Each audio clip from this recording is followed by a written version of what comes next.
Right now, it's time for our own private White House briefing with the press secretary, Karoline Leavitt. Karoline, thanks for being with us this Friday afternoon. Appreciate your time. Thanks for having me. I wanted to start you off this afternoon because we have confirmed reports from U.S. officials that Russia is providing intelligence to Iran to help it target U.S. assets in the region.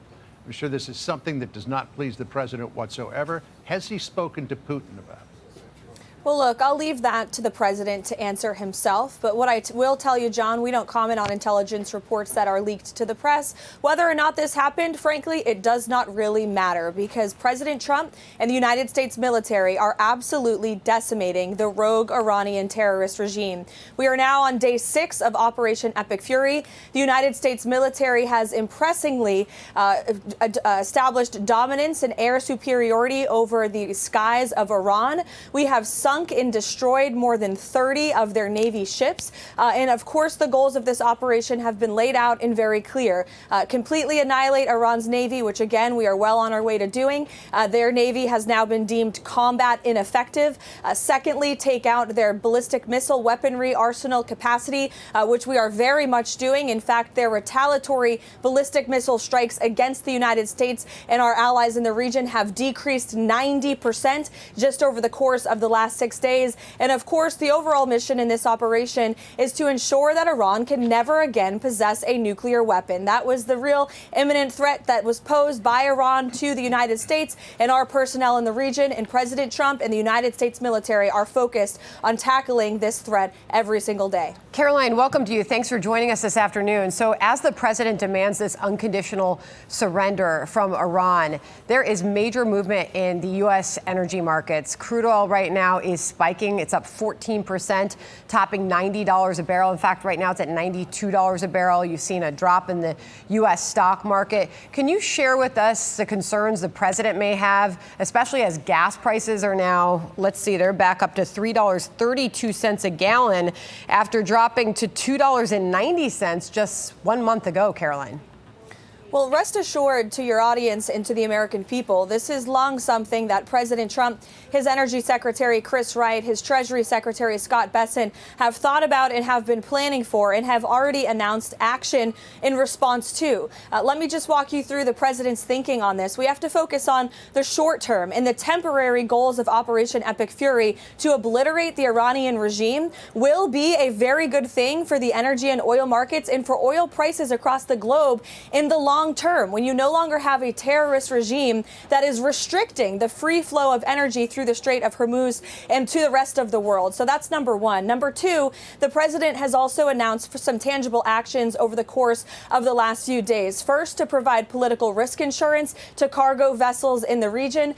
Secondly, to ensure that there is a free flow of energy and that we are drilling expeditiously here at home and that we're tapping into these newfound markets in Venezuela as well. And then again, the president has also made that directive very clear to his energy team. And you saw Secretary Burgum was just in Venezuela yesterday with some of the world's biggest oil companies who have committed to investments. And Delcy Rodriguez herself said that they are working at Trump speed to tap into these markets. And then lastly, the president has also announced that the United States Navy will escort cargo ships through the region if and when necessary. All right, so we'll look forward to that happening. Yesterday in the House, there was a vote that was taken to reaffirm the U.S.'s view that Iran is the leading state sponsor of terrorism in the world. When a similar vote was taken 3 years ago, the vote was 420 to 1. Yesterday, 53 Democrats voted against that resolution, prompting Steve Scalise to say, quote, "We just had a vote in the House to simply affirm the fact that Iran is the world's #1 state sponsor of terrorism." 53 Democrats voted no. By denying this basic fact, these radical Democrats are defending the murderous Iranian regime and standing against America. I want to invite you to weigh in on this. And as you do that, we're going to put up on the screen here a scroll of all of the terror attacks that have occurred since 1979 at the behest of the Iranians. Go ahead. Well, I couldn't have said it better myself. Nearly 3 years ago in 2023, every single member of the House of Representatives, with the exception of one, voted together on this resolution condemning Iran as the world's state-leading sponsor of terror.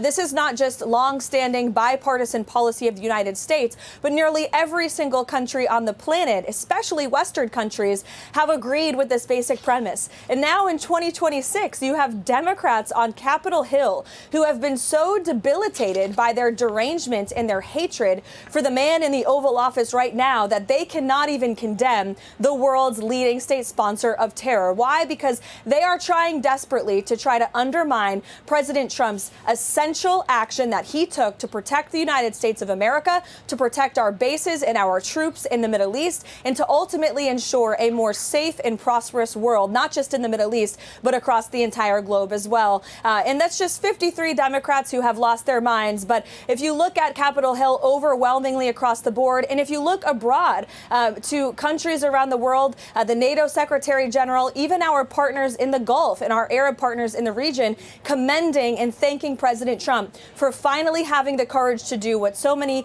past American presidents on both sides of the aisles did not have the courage to execute, which is to finally, once and for all, end the threat posed by the rogue Iranian terrorist regime to the United States of America and to our people. Well, Karoline, it happened live just about this time yesterday when we learned the news via President Trump on Truth Social that he would be nominating Senator Markwayne Mullin, the Republican from Oklahoma, to replace Kristi Noem as the DHS Secretary effective March 31st. Can you give us any further insight on that decision and the shakeup that we are seeing and what you expect the confirmation process to look like for Mullin? Sure. Yeah, I know the president was very excited about Senator Markwayne Mullin moving into this role and being officially part of President Trump's team in the cabinet. The White House will be working with the Senate to confirm him as quickly as possible. And we thank Secretary Noem for her efforts over the past year. She will be moving into a new role at the State Department to oversee the new Shield of Americas. These are Western Hemisphere Latin American countries who are coming together both militarily and diplomatically to end the cartel trafficking, human trafficking and drug trafficking in the Western Hemisphere through Latin American countries and ultimately to the United States of America. So this is a very important effort. And in fact, President Trump will be heading to Doral, Florida tomorrow to speak with 17 heads of states from the Latin American countries to talk about this new historic organization that the Trump administration has led the way on and has put together. Yeah, we should also point out that tomorrow he'll be traveling to Dover, Joint Base Dover, to attend the dignified transfer of the remains of the 6 service members who were killed in the opening salvo that Iran launched at our forces. I wanted to come back to Iran, if I could here, because the president said that as he was in the Venezuela operation, he wants to be involved in whatever leadership takes over in Iran. He put this out on Axios yesterday. He said, they're wasting their time. Khamenei's son is a lightweight. I have to be involved in the appointment, like with Delcy Rodriguez in Venezuela. Khamenei's son is unacceptable to me. We want someone that will bring harmony and peace to Iran. I would assume that in order for the president to have a voice in whoever takes over Iran, there has to be absolute total capitulation, as the president said, unconditional surrender on the part of Iran.